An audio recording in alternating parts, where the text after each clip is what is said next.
En la que hemos estado trabajando durante los miércoles es muy importante para nuestras vidas, es muy importante para nosotros como cristianos, porque estamos recalcando la encomienda más básica e importante que nos dio nuestro Señor Jesucristo, y es el ir a predicar el Evangelio. Y hoy vamos a tocar sobre todo dos causas por las que esto es una verdadera necesidad, o debería de ser una verdadera necesidad nosotros como creyentes, y por eso le he titulado a este mensaje: soy deudor de llevar el Evangelio. Y acompáñenme, por favor, a Romanos capítulo 1, versículo 13.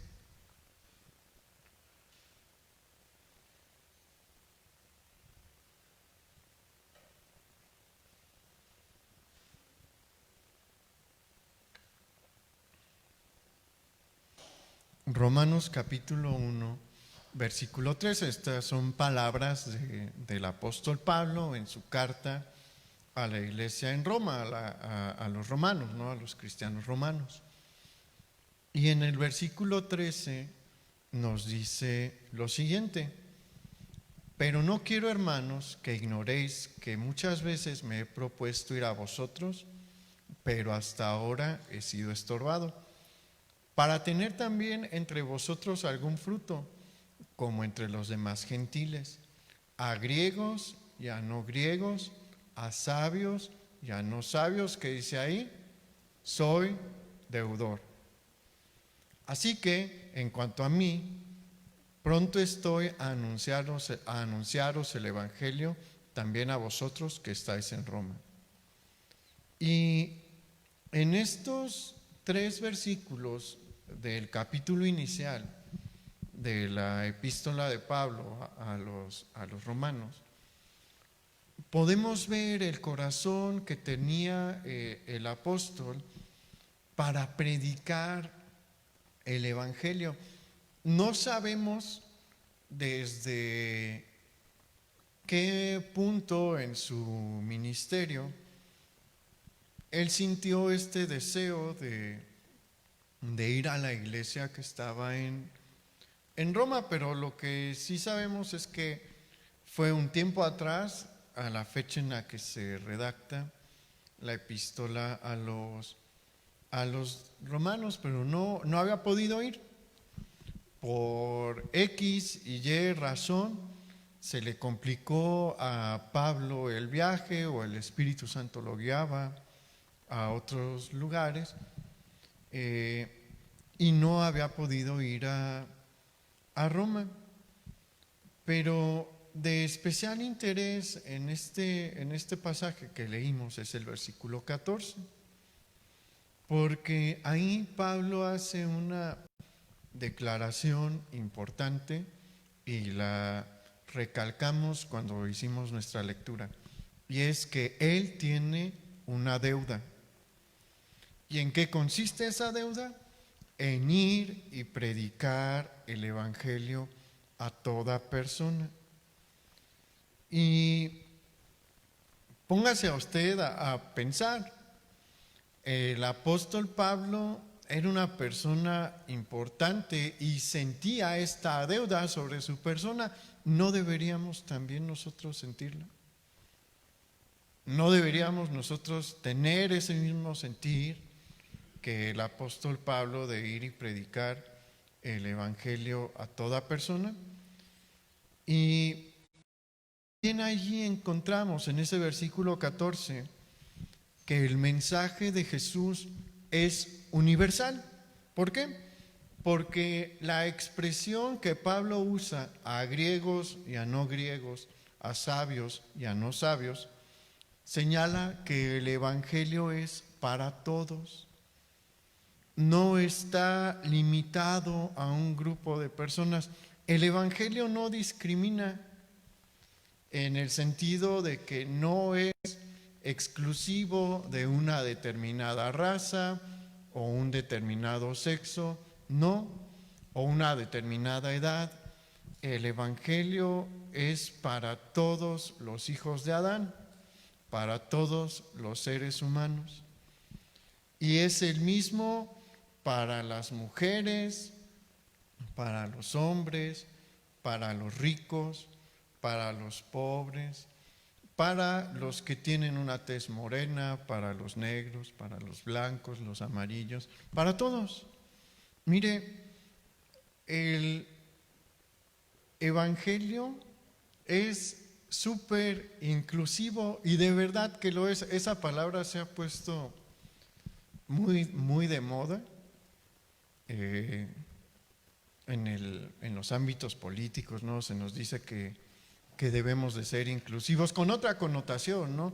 Pero no hay algo más inclusivo que el Evangelio. El Evangelio se extiende a las personas que nosotros menos pensamos. El Evangelio se extiende también a los borrachos, a los maldicientes, a los homosexuales también, a los ladrones, a los homicidas, al que miente, al que ve pornografía, al estafador, a los que les gusta encubrir mentiras. Sí los incluye y nos incluye a nosotros también. Es increíblemente inclusivo el Evangelio, nada más que el mensaje que incluye a todos, pues no les gusta a la mayoría, ¿no? ¿Por qué? Porque el mensaje del Evangelio es exactamente el mismo para el que miente, como para el que se droga, para el homosexual, para los transgéneros, para los homicidas, para los ladrones y secuestradores, y para el que cree que se porta medio bien, pero en realidad nadie se porta bien. Ante los ojos de Dios nadie se porta bien. ¿Cuál es este mensaje que incluye a todo este grupo de personas? Un mensaje muy sencillo.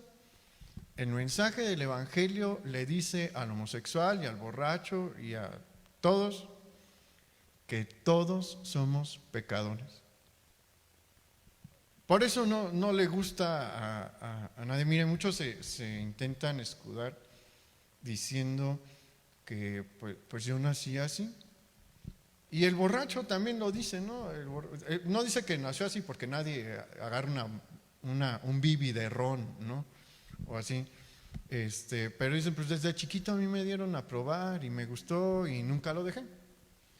Y el ladrón dice, pues yo nací así, siempre he robado. Y el mentiroso dice, yo nací así, siempre he robado. Y el homosexual también dice, pues yo nací así. Y, ok, pues si quieren tener ese argumento está bien. ¿Por qué? Porque la Biblia dice que todos somos pecadores, que todos nacimos con el pecado. Y sí, puede que tengan una cierta inclinación hacia un tipo de pecado u otro. Hay gente que tiene una inclinación hacia la pornografía, hay quienes tienen una inclinación hacia el chisme. ¿Sabe que el chisme también es pecado? Que el Señor no se agrada de los chismosos. Entonces, la Biblia nos dice, sí, tienes esa naturaleza pecadora, porque todos los descendientes de Adán, todos los hijos de Adán son pecadores y tú estás incluido allí. Y tu conducta insulta a Dios. El que mientas insulta a Dios. La homosexualidad insulta a Dios. Tu borrachera insulta a Dios. Y Dios no tolera el pecado. Dios no tolera el pecado que estás cometiendo. Ese es el mensaje del Evangelio. Sea el pecado que sea. No tolera el homicidio. La mayoría de las personas decimos, ay, qué horribles son los homicidas, ¿no? Y nosotros tampoco los toleramos. Y hay otros pecados ahí que decimos, ay, pues lo puede pasar por alto, ¿no? El chisme, pues muchos también, porque hay hombres bien chismosos, dicen, ese vamos a pasarlo, ¿no? Porque ese está bueno. O hay unos que dicen, bueno, pues robar, pues no es tan malo mientras robes poquito. Eso es algo que he llegado a escuchar. Que dicen, hay que robar con decencia, me acuerdo, en un noticiero, criticando a la administración pasada, federal. Dijeron, bueno, estaba diciendo el titular del noticiero, no, es que estos pues no son ladrones decentes, son descarados, ¿no? Los demás por lo menos tenían cierta modestia o decencia. Bueno, a Dios le molesta el robo decente y el modesto, digámoslo así, y el robo descarado. Para Dios es exactamente igual de repugnante. Dios no acepta el pecado. El Evangelio nos sigue diciendo, todos son esclavos de su pecado. ¿Saben por qué no lo pueden dejar? Dice el Evangelio, porque los tiene esclavizados. No pueden dejar la pornografía porque los tiene esclavizados, ese pecado. No pueden dejar el alcohol porque los tiene esclavizados. Y el Evangelio sigue diciendo, y esos pecados que no puedes dejar de cometer, te están llevando al infierno. Están llevando a que tu alma se pierda. Si sigues por ahí y en tus fuerzas no puedes salir, vas a terminar en la perdición. Pero ahí no se acaba el mensaje del Evangelio. No son malas noticias, sino más bien es la exposición a nuestra realidad que hace el Evangelio. Pero el Evangelio viene con buenas noticias, porque si nos dice todo esto que estás haciendo está mal y te está llevando al infierno, pero si te arrepientes y pides perdón creyendo que Jesús pagó por todas tus faltas, por todos tus pecados en la cruz, todo te es perdonado.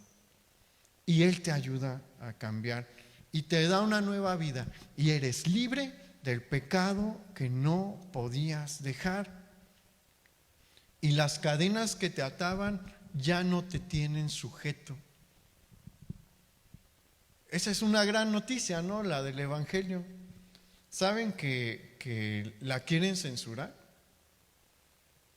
Aquí todavía no nos pasa, pero sí se quiere hacer una censura en cuanto al Evangelio, porque hay quienes dicen que no le debemos de predicar al que comete un acto homosexual que el Señor lo puede cambiar. Pero eso es tan ridículo como decirle al homicida, ¿sabes qué? Dios te puede quitar ese pecado al que estás atado, o al borracho, Dios te puede sacar del alcoholismo. Es igual de malo, ¿no? El Señor puede cambiarlo. Los tres casos que mencionamos ahorita son pecados delante de Dios. Y Dios puede transformar nuestra naturaleza, porque dicen, es que está en su naturaleza. Sí, el Señor puede cambiar nuestra naturaleza. Es algo que encontramos en la Biblia, ¿no? El Señor cambia nuestros corazones. No es que nosotros lo podamos hacer, el pastor no lo puede hacer. Eso es algo que deben de tenerlo todos presente. El pastor o el diácono o el hermano que está compartiendo no es el que hace el cambio en la persona, ni es el que hace el cambio en la naturaleza. Ese cambio lo hace Dios. Nosotros simplemente somos mensajeros de este precioso evangelio que nos ha dejado nuestro Señor Jesucristo. Y bueno, va a haber en un futuro, sí se lo adelanto porque pues es bueno que lo tenga en mente. En un futuro va a haber debates fuertes sobre esta temática que acabo de mencionar. Y va a ser un debate interesante porque nos va a mostrar en qué tiempo estamos viviendo, porque el querernos limitar allí significaría censurar buenas porciones de la Biblia. Y sí ha pasado. En el pasado ha habido censuras o prohibiciones de la Biblia. ¿Se acuerda de algunos casos? En el comunismo la Biblia estaba prohibidísima. En China, hasta hace algunas décadas, la Biblia no podía entrar. Era crimen y delito tener una Biblia. En el régimen nazi se llegaron a quemar Biblias. No estaba prohibida la Biblia, pero como actos simbólicos, pues se realizaron ese tipo de actos. Y si nosotros empezamos a ver que se pretende tener una censura global, porque en este caso es un movimiento global de la Biblia, pues debe de llamarnos la atención, porque sería un indicador de que los tiempos cada vez están más cerca para que vuelva nuestro Señor Jesús. No vamos a hablar ahorita de las profecías referente a eso, pero pues no sé si decirle que siente emoción porque, bueno, sí siente emoción de ver profecías cumplidas, ¿no? Sí sería el camino a verse una profecía a cumplir, pero una profecía que nos habla del fin. Y le digo que sí siente emoción porque pues yo creo que no hay una esperanza más grande y más maravillosa que el ver a nuestro Señor regresar. Y creo que todo creyente debe de tener ese anhelo de ver a su Señor regresar. El resto del mundo no lo quiere ver regresar, pero lo van a ver regresar. Y no va a venir como un cordero, viene como un león. Y bueno, eso es para que se anime, ¿no? Pero vamos a regresar a la situación de Pablo. ¿Por qué siente Pablo esta deuda? ¿Por qué él se ve a sí mismo como un deudor? Bueno, la primera causa es que él conoce la encomienda que nos dio Jesús. Si usted ha leído Mateo, capítulo 28, versículos 19 al 20, que ya los hemos leído bastante en esta serie, va a encontrar la encomienda de nuestro Señor Jesús a todo creyente, es decir, a todos los que estamos aquí y a los que nos ven en internet, si son verdaderos creyentes. Y ahí el Señor nos está diciendo: por tanto, id y haced discípulos a todas las naciones, bautizándolos en el nombre del Padre y del Hijo y del Espíritu Santo, enseñándoles que guarden todas las cosas que os he mandado, y he aquí, yo estoy con vosotros todos los días hasta el fin del mundo. Amén. Si usted ve los verbos utilizados por el Señor en estos versículos, son imperativos, son órdenes, no son sugerencias. No nos está diciendo, no le dijo el Señor a Pedro y a Juan y a Tomás y a Mateo y a todos los demás: si tienen ganas, si se sienten con ánimo, vayan y hagan discípulos en todas las naciones. No, el Señor les está diciendo: vayan. No está ahí el si tienen ganas o si se sienten a gusto o si tienen ánimo. Es simplemente la instrucción: vayan y hagan discípulos y enséñenles lo que yo les he mandado, y bautícenles también. Los discípulos entendieron bien esta comisión, y Pablo también. En primer lugar, porque entendían que no existe un mejor regalo ni un mensaje más maravilloso que el del Evangelio. Porque el Evangelio, ¿qué es lo que nos dice en resumidas cuentas? Todos van camino al infierno por sus pecados, pero no tienen por qué parar allí. Lo que han hecho hasta este momento los está llevando a la perdición, pero no tienen por qué perderse, porque Jesús abrió la puerta para su salvación. Póngase a pensar, no hay un mensaje mejor. El Señor nos está diciendo, no tienes por qué seguir atado a tu pecado.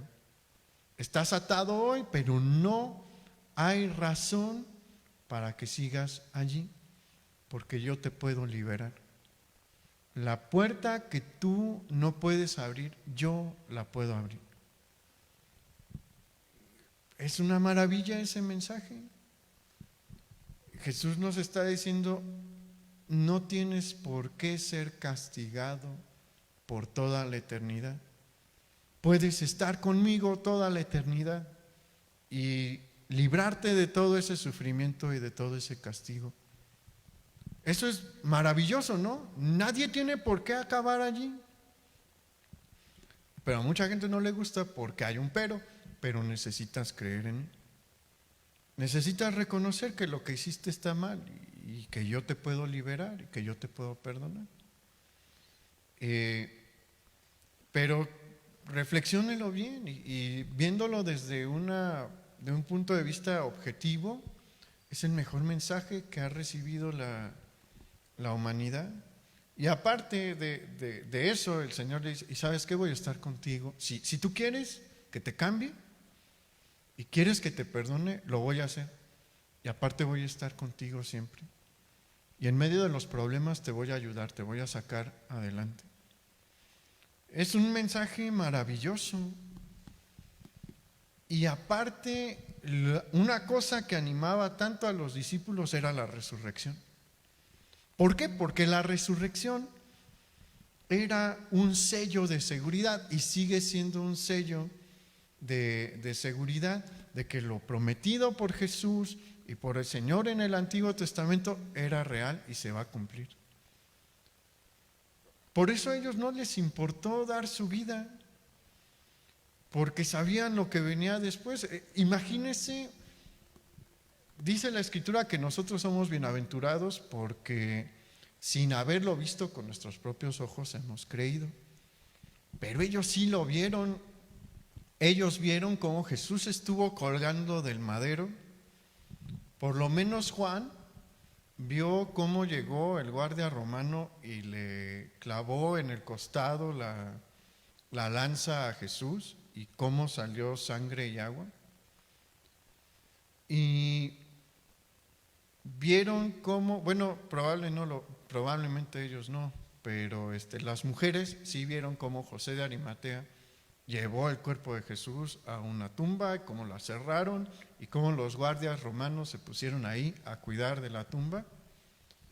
Vieron todo eso y al tercer día lo volvieron a ver, con un cuerpo glorificado, y durante 40 días, en repetidas ocasiones, le volvieron a ver. Y no era nada más de que se veía ahí, ¿no? Sino se acercó a ellos, convivió con ellos, comió nuevamente con ellos. Entonces ellos estaban seguros y por eso decían, es que todo mundo lo debe de conocer, soy testigo ocular de los hechos de Jesús y de la resurrección de Jesús. Mientras yo viva, todo el mundo debe de conocerlo. Y ciertamente a nosotros no nos tocó ver eso, pero sí nos tocó ver el cambio que Dios ha hecho en nuestras vidas. Y yo creo que eso nos llevaría a compartir más del Señor. Esa era una de las causas por las que Pablo también se sentía deudor a llevar el Evangelio, porque el Señor le había perdonado mucho. La mayoría de nosotros, póngase a pensar cómo nos imaginamos a Pablo. Y pues nos lo imaginamos como lo pintaron, como lo pinta pues algunos murales o vitrales o ilustraciones de la Edad Media, ¿no? Un hombre así con una túnica como café y con una barbón y con una como aureola o algo así. Y bueno, la lucecita resplandeciente no la tenía, ¿no? Pero sí era un señor barbón, probablemente era judío y pues la mayoría de los judíos tienen bastante barba. Y así es como nos lo imaginamos, o nos lo imaginamos predicando en la Ágora, bueno, no en la Ágora, no, no me acuerdo ahorita el nombre, en el libro de los Hechos, ahí en el Areópago, sí, en Atenas, o queriendo salir a predicarle a la multitud en Filipo cuando se armó el relajo ahí con el platero, o en la prisión escribiendo sus cartas, pero sabemos que fue Saulo de Tarso, pero casi nadie se pone a pensar que él fue eso. Durante su tiempo como Saulo de Tarso era el azote de los cristianos. Y no nos ponemos a pensar, y sí era así, que sobre sus manos estaba la sangre de varios creyentes, entre ellos Esteban, porque Pablo consintió Pablo ya era una relativa autoridad en Israel, una autoridad religiosa, y él dijo sí, a apedrearlo. Varios perdieron la vida por su causa, varios fueron azotados por su causa, pero el Señor le mostró su misericordia y lo cambió. Mire, es una bendición que Dios no piensa como nosotros, porque honestamente nosotros no le hubiéramos dado una segunda oportunidad a Pablo. Nosotros somos bien severos para juzgar al que nos cae mal o al que nos hizo daño, pero Dios no es así. La mayoría de nosotros le batallamos al pensar que Dios puede perdonar a un violador o que Dios puede perdonar a un homicida. Pero ahí nosotros cometemos dos errores en nuestra manera de pensar en cuanto a Dios. Creemos que nosotros delante de Dios somos mejores que esas personas, y la verdad es que no. Cuesta un montón de trabajo, ¿no? Que hacernos a la idea y dicen, bueno, es que él violó o él mató. Sí, pero para Dios es insultiva una mentira. ¿Por qué? Porque Él es verdad. Él nunca habla mentiras, él es verdad, Él es la verdad. E hicimos lo opuesto a lo que Él es. Obviamente no tienen las mismas consecuencias en la vida una mentira que una violación, ¿no? La violación es terrible y sí, por la autoridad debe de ser castigada y demás. Pero ante Dios el pecado es pecado, y un pecado nos hace completamente réprobos ante su presencia. Póngase a pensar, lo que hizo Adán de desobedecer tomando el fruto del árbol de la ciencia del bien y del mal, ¿fue algo tan terrible como una violación? Sí, peor. Pero nosotros decimos, pues nada más desobedeció. Sí, pero para Dios la desobediencia es terrible. Vea las consecuencias. Fue una desobediencia que nosotros ahorita diríamos, cualquier cosa, ¿no? Yo he desobedecido cosas peores. Sí, y vean lo que Dios hizo por esa desobediencia. Para Dios el pecado es algo que no tolera. Entonces no estamos en una condición mejor que la del violador. Ese es un error que cometemos mentalmente. Creer que somos mejor que lo que nosotros consideramos el peor de los pecadores. No lo somos. No somos mejores delante de Dios. Y el otro error que cometemos es no considerar que Dios tuvo misericordia de nosotros también y que el precio pagado por Jesús es por mucho más grande que el pecado que cualquier persona haya cometido. ¿Por qué el Señor puede perdonar a un homicida o a un violador? Porque Él recibió el castigo de esas personas. Imagínense, bueno, aquí en México lamentablemente hemos tenido ejemplos de lo que la gente piensa que debe de hacérsele a una persona que comete este tipo de crímenes, porque pues yo sé que usted ve las noticias y ahí de vez en cuando nos toca ver linchamientos. No sé si usted se acuerda, hubo en el Estado de México unos muy famosos hace algunos años. ¿Qué les hicieron? A unos los queman vivos, y barbaridad y media, ¿no? Eso es lo que el corazón del hombre siente que debe de recibir una persona que comete ese tipo de crímenes, ese tipo de actos. ¿Y sabe qué? Dios piensa que deben de recibir algo peor, porque el infierno es algo peor. La separación que hay ahí de Dios es algo mucho peor, y no sabemos, nadie sabe bien cómo fue la agonía espiritual de Jesús en la cruz. Nosotros vemos el crucifijo, ¿no? La crucifixión, y vemos que fue un castigo físico brutal, y ciertamente lo fue. Era la peor manera de morir, la cruz, y de entre las distintas maneras de morir en una cruz, a Jesús le tocó la peor.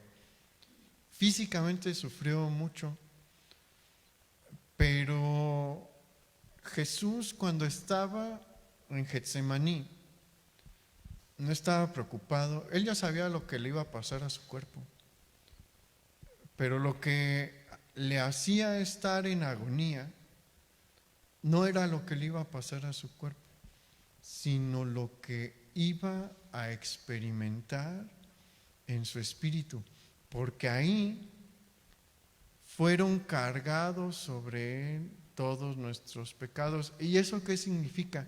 Que Jesús recibió el castigo que Dios determinó que todos los seres humanos debían de recibir por sus pecados.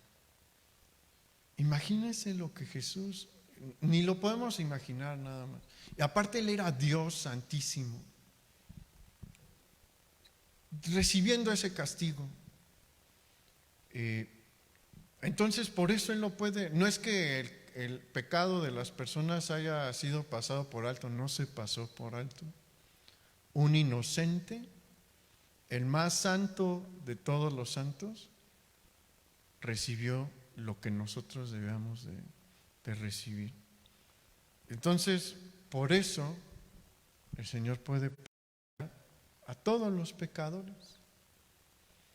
Merecíamos que, póngase a pensar, ¿usted cree que usted se merecía que Dios diese su vida por lo que usted hizo mal? No, quien diga que sí está loco, honestamente, perdónenme por decirlo, pero es una locura afirmar que que alguien se lo merece. Bueno, el violador tampoco se lo merece, sin embargo Dios lo hizo. Y el homicida tampoco lo merece, pero sin embargo Dios lo hizo. Y Pablo entendía eso. Es que, póngase, Pablo era en cierta forma un homicida. Él probablemente nunca dio la pedrada final, pero puede que en alguna ocasión él haya lanzado una pedrada. y sabía lo que Dios le había perdonado. ¿Sabe que es algo que yo he pensado? Mire, hay pecadores que simplemente no quieren dejar su pecado, pero a veces los que se portan más mal reciben más fácil el regalo de la gracia que el que cree que está bien.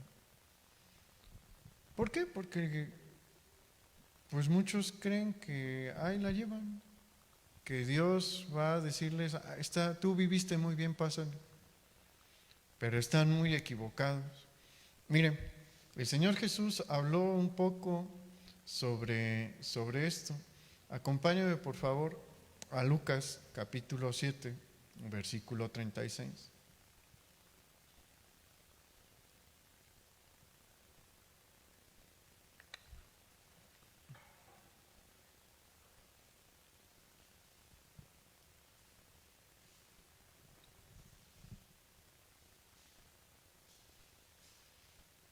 Lucas 7, 36. Uno de los fariseos rogó a Jesús que comiese con él, y habiendo entrado en casa del fariseo se sentó a la mesa.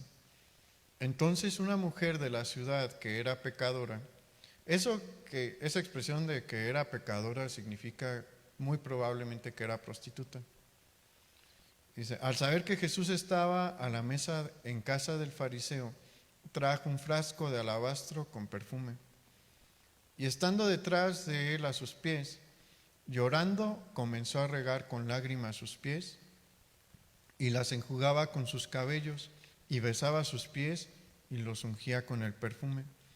Cuando vio esto el fariseo que le había convidado, dijo para sí, si fuera profeta, conocería quién y qué clase de mujer es la que le toca, que es pecadora. Entonces respondiendo Jesús le dijo, Simón, una cosa tengo que decirte. Y él le dijo, di, maestro. Un acreedor tenía 2 deudores. El uno le debía 500 denarios y el otro 50. Y no teniendo ellos con qué pagar, perdonó a ambos. Di pues, ¿cuál de ellos le amará más? Respondiendo Simón dijo, pienso que aquel a quien perdonó más. Y él le dijo, rectamente has juzgado. Y vuelto a la mujer, dijo a Simón, ¿ves esta mujer? Entré en tu casa y no me diste agua para mis pies, mas ésta ha regado mis pies con lágrimas y los ha enjugado con sus cabellos. No me diste beso, mas ésta, desde que entré, no ha cesado de besar mis pies. No ungiste mi cabeza con aceite, mas ésta ha ungido con perfume mis pies. Por lo cual te digo que sus muchos pecados le son perdonados, porque amó mucho. Mas aquel a quien se le perdona poco, poco ama. Y esta parábola y momento de la vida de Jesús, porque es un momento de la vida de Jesús en el que menciona una parábola, nos ilustra a 2 tipos de personas. Por un lado tenemos al fariseo, que se llamaba Simón, y este hombre pues invitó a Jesús a comer a su casa, y pues era una señal de cortesía, pero el desarrollo de este momento de la vida de Jesús y la participación de este hombre Simón nos deja ver varias cosas que deben de llamarnos la atención. En primer lugar, encontramos que Simón, al igual que la mayoría de los fariseos de su tiempo, creía que la salvación se obtenía a base de las obras. Y debido a esto, ellos tenían una observancia de la ley de Moisés muy rigurosa, porque ellos creían que eso les iba a abrir las puertas de los cielos. Y otra cosa que podemos notar en Simón es que seguramente él confiaba en que su buena conducta le iba a salvar.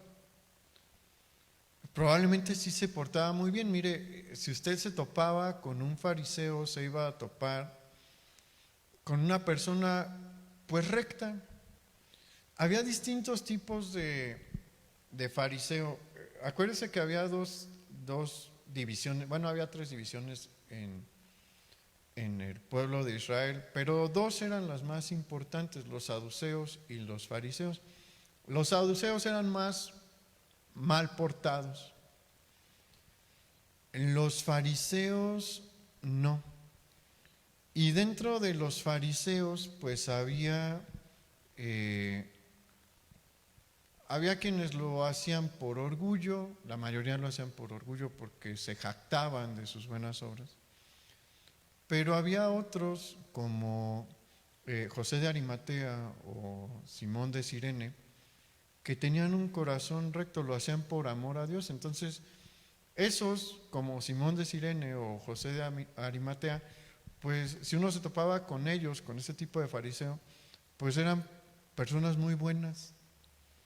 Era justo con la persona con la que uno se quería topar. ¿Por qué? Porque si tenías un problema, te iban a ayudar, no te iban a estafar. Si ibas a hacer un negocio con ellos, iban a cumplir al pie de la letra lo que se había especificado. Los que lo hacían por orgullo, pues lo iban a hacer con otra actitud, pero también iban a cumplir con todo lo que se habían comprometido. Si uno había quedado que era tal precio y a tal hora, el fariseo iba a llegar con tal precio a esa hora que llegaron, ¿no? Y probablemente Simón era un fariseo así, era una buena persona. Muchos eran relativamente intachables, porque no hay nadie intachable, pero su problema grande es que ellos ignoraban, se hacían de la vista gorda cuando se topan con los pasajes del Antiguo Testamento que nos muestran que requerimos una vida perfecta para entrar a la presencia de Dios. Y si queremos hacerlo por nuestras obras, Dios demanda perfección. ¿Qué significa eso? Que no podemos cometer ni un pecado durante toda nuestra vida. La cosa es que por nuestra naturaleza caída, como ahorita mencionamos, pues ya nosotros consideramos pecados pues como cosas menores, como una desobediencia o o una mentirilla por ahí. Decimos, pues eso está bien, no pasa nada, no mataste. Pero ante Dios no funcionan así las cosas. Nosotros acabamos de mencionar que por una desobediencia que nosotros hubiéramos considerado como menor, Dios expulsó a Adán del Edén y como consecuencia vino la muerte y la separación de él. Le despojó la gloria que él le había dado, el poder, porque sí, le había dado poder y autoridad. Sabía que Adán, todas las bestias de la tierra se sometían a lo que Adán decía. Él no le tenía miedo a ningún animal, porque todos los animales se sometían a Adán. Dios le había dado una autoridad sobre toda la creación, y no era como los domadores de circo, porque los leones ahí pues le obedecen al domador porque los maltratan, pero Adán no tenía que llegar a pegarles. Adán solamente daba instrucción y lo hacían.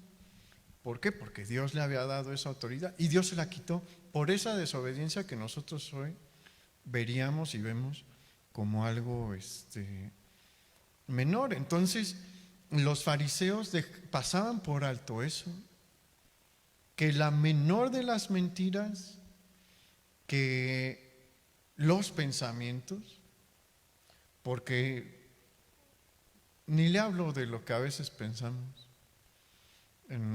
por fuera, por eso el Señor les dijo, son sepulcros blanqueados, porque por fuera sí cumplen con todo lo que dice la ley, pero ¿y su mente? No fue casualidad que el Señor les dijo que aquel que ha matado en su mente es como si hubiera matado en la realidad delante de Dios, y que aquel que ha adulterado en su mente es como delante de Dios es como si lo hubiera hecho físicamente. ¿Por qué cree que se los dijo? Porque seguramente en más de alguno de ellos esos pensamientos llegaron a pasar. Entonces, pues este fariseo estaba en esa condición, él creía, pues yo estoy bien, yo cumplo delante de Dios, y estaba terriblemente equivocado. Él no se daba cuenta, Simón no se daba cuenta de que su condición era la misma delante de Dios que la de la mujer pecadora.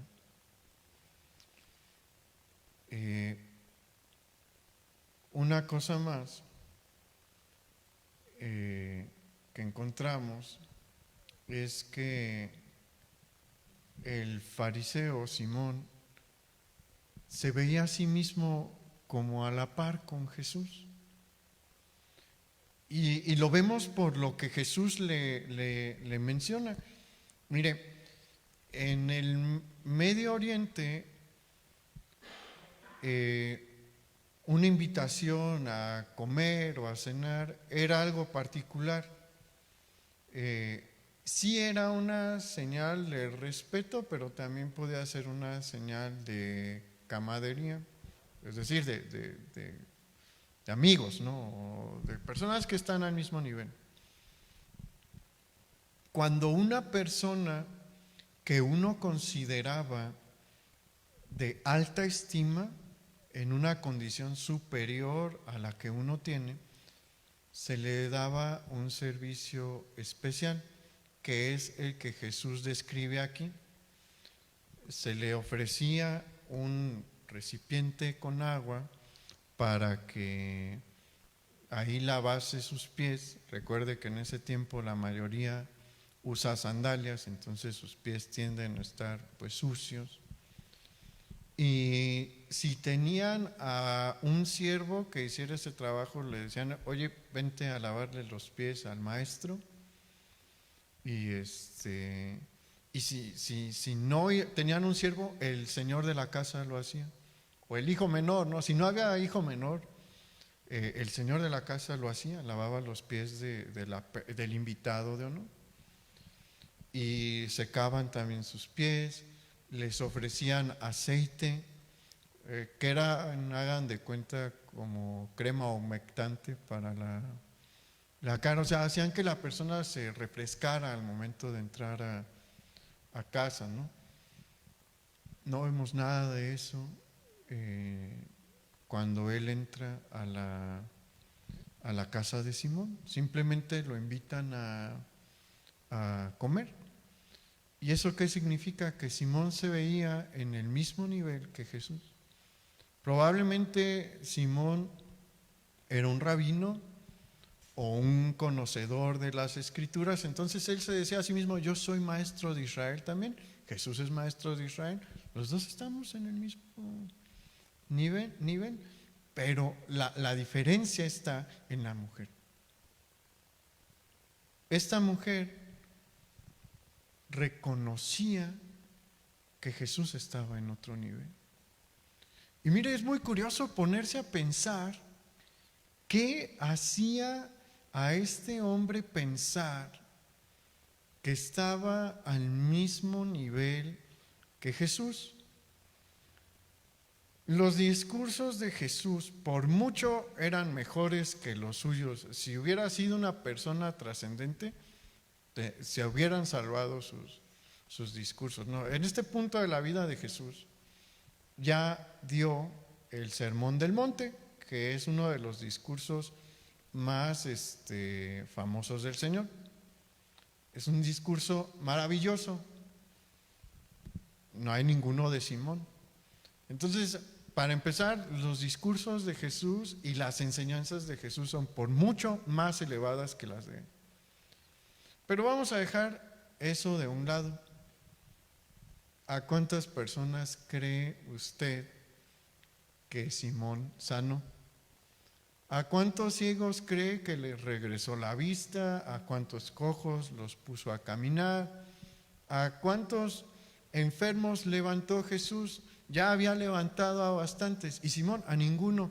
Entonces, ¿por qué cree que está en la misma condición que Jesús? Por su orgullo. Es la única razón. Y sabe que el orgullo nos cierra, es de las cosas que cierran más la puerta de la salvación. Por eso al principio mencioné que el mensaje del Evangelio, aunque es universal, a muchos no les gusta porque toca el orgullo, porque requiere que nosotros digamos, sí, estoy mal por emborracharme. Usted platique con la gente que es dada a la bebida y todos dicen, no, es que no estoy tan mal, mi compadre es peor. Yo nada más de jueves a domingo, él desde el lunes se pone mal. Siempre se están comparando y el que de jueves a domingo, digo, de lunes a domingo dice, no, pues es que el borrachito del pueblo es peor. Mi papá una vez me contó que en su pueblo hubo un señor que estuvo borracho 20 años y pues muchos decían, no, pues es que nadie peor que él. Yo nunca he estado 20 años ebrio. Siempre están buscando con quién compararse para no reconocer que están mal. Una borrachera, la que sea, una nada más, es un pecado delante de Dios. Y se necesita reconocerlo. Se necesita decir, sí, estoy mal, necesito cambiar, necesito que me ayudes a cambiar, Señor. Y mientras no tengamos eso, no hay la posibilidad de salvarse. Mientras no reconozcamos, no hay la manera de salvarnos. Y vea los enormes resultados tan distintos que hay entre una actitud como la de Simón el fariseo y una de la mujer pecadora. Porque la mujer pecadora desde un principio reconoció que Jesús estaba en otro lugar por su santidad. Todos le reconocían como un maestro de Israel, pero seguramente ella también había escuchado de los milagros que había realizado. Y eso a cualquier persona le llamaría la atención en Israel, porque todos sabían que en Israel quien hace milagros es Dios. En Israel no vemos milagros realizados por magos ni cosas así. Todos los milagros que se registran en la historia de Israel como nación, en su tierra, en la tierra prometida, son realizados por los profetas. Entonces, para los judíos, ver a alguien hacer milagros debía, y a muchos, porque Jesús tuvo muchos seguidores, les llamaba la atención. ¿Por qué? Porque solo un profeta, solo un hombre de Dios hace esto. Y resulta que Jesús viene predicando en el nombre de Dios, en el nombre del Altísimo.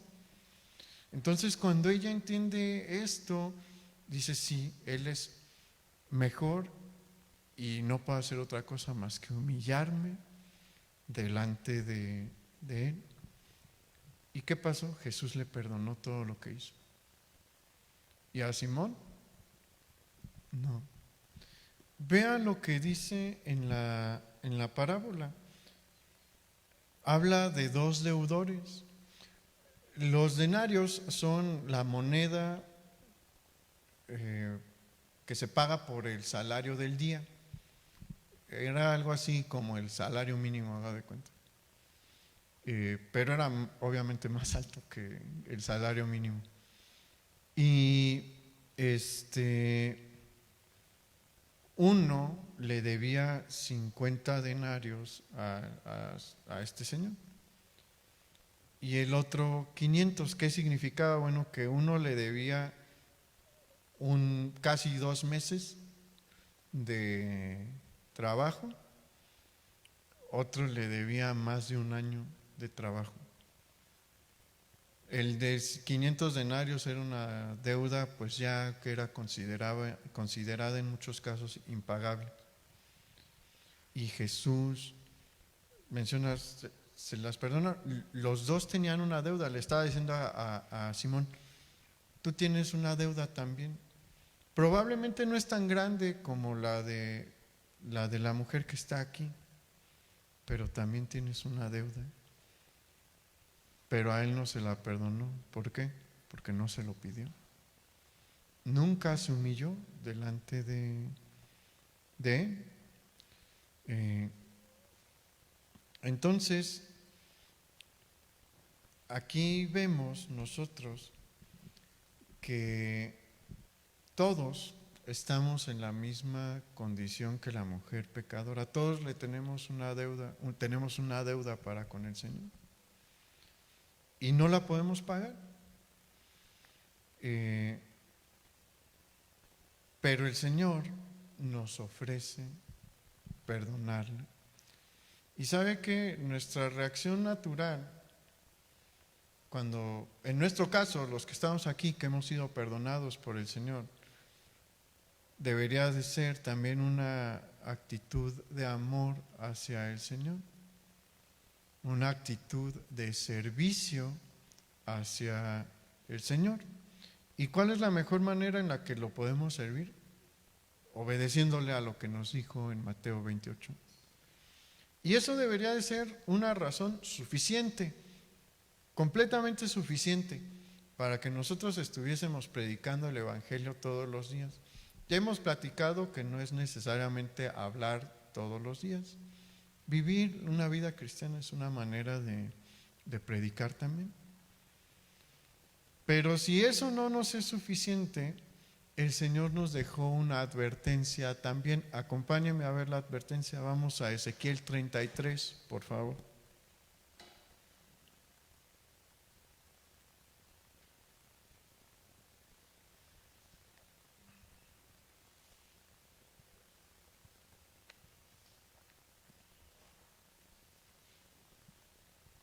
Ezequiel 33, 1 dice: Vino a mí palabra de Jehová diciendo: Hijo de hombre, habla a los hijos de tu pueblo y diles: Cuando trajere yo espada sobre la tierra, y el pueblo de la tierra tomare un hombre de su territorio y lo pusiese por atalaya, y él viere venir la espada sobre la tierra, y tocare trompeta y avisare al pueblo, cualquiera que oyere el sonido de la trompeta y no se apercibiere, y viniendo la espada lo hiriere, su sangre será sobre su cabeza. El sonido de la trompeta oyó y no se apercibió, su sangre será sobre él. Mas el que se apercibiere librará su vida. Pero si el atalaya viere venir la espada y no tocare la trompeta, y el pueblo no se apercibiere, y viniendo la espada hiriere de él alguno, este fue tomado por causa de su pecado, pero demandaré su sangre de la mano del atalaya. A ti pues, hijo de hombre, y eso se aplica a todos nosotros, te he puesto por atalaya a la casa de Israel, y oirás las palabras de mi boca y los amonestarás de mi parte. Cuando yo dijere al impío, impío, de cierto morirás, si tú no le hablares para que se guarde el impío de su camino, el impío morirá por su pecado, pero su sangre yo la demandaré de tu mano. Y si tú avisares al impío de su camino para que se aparte de él, y él no se apartare de su camino, él morirá por su pecado, pero tú libraste tu vida. Fíjese lo que el Señor nos está diciendo el día de hoy. Nos está dando el mismo llamado que le dio a Ezequiel. No nos salvó el Señor nada más para que nos la pasemos muy bien. A cada uno de nosotros nos dio la responsabilidad de predicar su mensaje de salvación. Ese mensaje que nos salvó quiere que se lo prediquemos a los demás. ¿Por qué? Porque todos están perdiendo. La gran mayoría de las personas del mundo se están perdiendo. Pero cuando decimos del mundo, todo se vuelve muy vago, ¿no? Porque pensamos en China y en India. Pero la realidad es esta: la mayoría de sus seres queridos se están perdiendo. La mayoría de sus amigos se están perdiendo, la mayoría de sus familiares se están perdiendo, la mayoría de sus compañeros de escuela o de trabajo se están perdiendo, van camino al infierno. Y a nosotros nos dio la responsabilidad de advertirles. La cosa es que la mayoría de la gente no sabe lo que dice la Biblia y no sabe que están al borde del abismo. Y nosotros se los tenemos que decir. Obviamente, hermano, pida sabiduría de Dios, porque necesitamos decirlo de una manera prudente. El Señor nos tiene que guiar. Hay gente que sí sale y predica a todos los vientos que la gente se va a ir al infierno, y hay quienes sí reciben. Yo admiro a esa gente que se va al centro a predicar, a las plazas. Ya no he visto a muchos, y ahorita en la contingencia no se puede.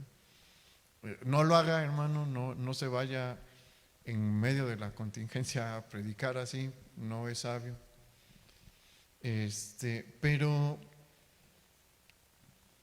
el Señor quiere que le prediquemos a nuestros seres queridos, y nos puede dar la puerta para que no haya un choque inicial. Obviamente se van a impactar cuando uno les diga que pues están en pecado y que necesitan ser salvados, sí. Pero cuando uno es guiado por el Espíritu Santo, las cosas se dan de maneras muy distintas. Hay gente que siempre nos va a cerrar la puerta y nos va a mandar a volar. No crea que todo va a ser miel sobre hojuelas, pero con la sabiduría de Dios podemos tener una predicación mejor. Mire, Pablo, aunque era bien intenso en su manera de predicar, y podía ponerse a debatir con quien fuera, porque era increíblemente inteligente y brillante, si nosotros lo vemos predicar, vemos que es una predicación tranquila, no es una predicación violenta hacia los demás. ¿Por qué? Porque la gritería no logra muchas cosas. No es muy eficaz el gritar y el ponerse a pelear y discutir. Cuando Pablo era rechazado por una ciudad, ¿qué hacía? Se iba y decía, bueno, pues si no quieren, hay otras personas a las que les tengo que compartir. Nuestro trabajo es advertirles. Dios no, y esto es importante que usted lo tome en cuenta, Dios no nos va a juzgar por cuántas personas se convirtieron, sino por a cuántas personas les compartimos. No todos a los que les comparta se van a convertir. Esa es una realidad. Y el Señor, al mismo Ezequiel le dijo: tu trabajo es ir y decirle al pecador que va a morir si sigue por ahí. Si tú vas y le predicas, puedes estar tranquilo. Pero si no vas, te voy a llamar a cuentas. Y eso debería de ser también una buena razón para ponernos a predicar. Yo creo que cuando le rindamos cuentas a Dios va a ser un momento especial. No nos vamos a perder, no, pero todo mundo va a recibir, va a tener que rendir cuentas. No nos van a exponer nuestros pecados, pero al siervo fiel, ¿qué le dice el Señor? Bien, buen siervo fiel, entra en el gozo de tu Señor. Y a los que fueron muy fieles, en el caso de las parábolas que les decía, te pondré sobre 10 ciudades. ¿Qué significa eso? Bueno, que hay una recompensa. Y yo no quiero que el Señor, y espero que usted tampoco quiera, y el Señor nos lo está diciendo aquí, que llegue un momento en el que el Señor nos llame a cuentas y termine diciendo, siervo malo y negligente, no pudiste hacer ni al mínimo, como platicamos en otro mensaje. Hay que ponernos a trabajar en esto, porque se acuerda que les dije que va a haber un indicador que nos va a empezar a enseñar en qué tiempos estamos viviendo. Sí estamos en los tiempos finales, pero quién sabe en qué parte del final. Es como en las trilogías, ¿no? La película final dura 3 horas, ¿no? Es muy larga. Bueno, el final puede ser largo también. No sabemos en qué parte del final estamos. Estamos en el final. Pero el que estemos en el final significa que a muchos se les está acabando el tiempo. A nosotros no, y esté muy contento de que usted ya no tiene que preocuparse porque se le acabe el tiempo para salvarse, usted ya se salvó, pero a muchos se les está acabando el tiempo. Porque sabe que va a llegar un punto en el que la gracia se va a cerrar. Y los que estén aquí en la tierra, en el tiempo del Apocalipsis, si usted ve, a pesar de todas las plagas que vienen de parte del Señor y de todo el azote que viene de parte del Señor, no se convierten, sino que levantan su puño hacia el cielo y le reclaman a Dios. Entonces va a haber un momento en el que la puerta se va a cerrar y a mucha gente se le está acabando el tiempo.